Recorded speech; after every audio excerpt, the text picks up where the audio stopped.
Next, we also need to consider the buffer solutions.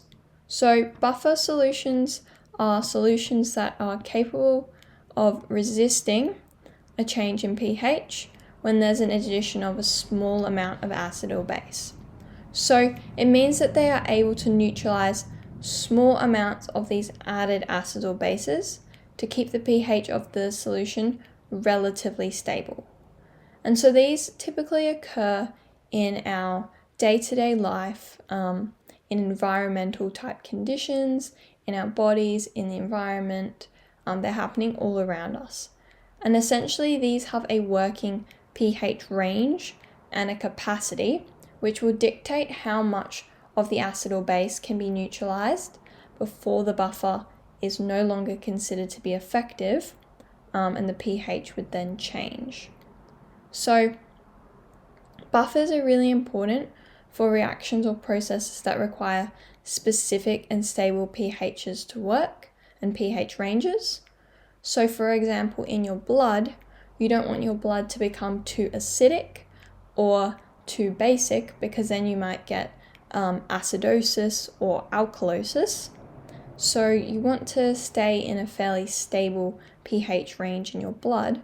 So your body, if it detects a small amount of acid in your blood, it will buffer to produce a little bit more base in order to counteract that change.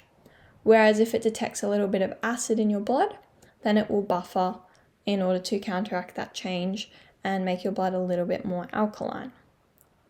However, these buffers only have a working pH range, and so there's only a certain amount which can be added of an acid or base to these buffer solutions before it then exceeds the buffering capacity of the reaction, and the reaction is overwhelmed and it's no longer able to be buffered because there's too great of a concentration of acid or base that's been added to the system, and so hence this can no longer be counteracted.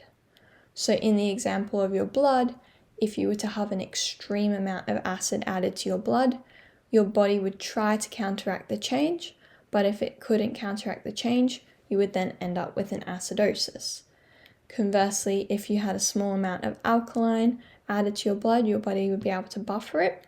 But if there was more alkali added, then your body would not be able to continue to keep up with the buffering of that, because the amount of alkali cannot keep up with the amount of buffering, and so there would then be resulting alkalosis.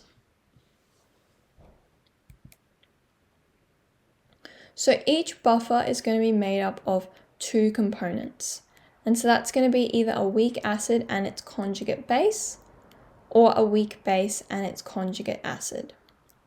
And so the one which is used is going to depend entirely upon the desired pH that is of this particular buffer when the buffer is being prepared. So we need to understand how these resist the change in pH. So at equilibrium, both are going to be present in appreciable amounts, and they can act to neutralize the pH by the acid or base acting on either the acid or base that has been added, or the conjugate acid or the conjugate base acting on the acid or base that's then been added in order to counteract the effects. So for example, if we have a weak acid and its conjugate base, if we add a little bit of acid in, we will produce more conjugate base. Whereas if we had a weak acid and conjugate base and we add a little bit of base in, then we would produce more acid.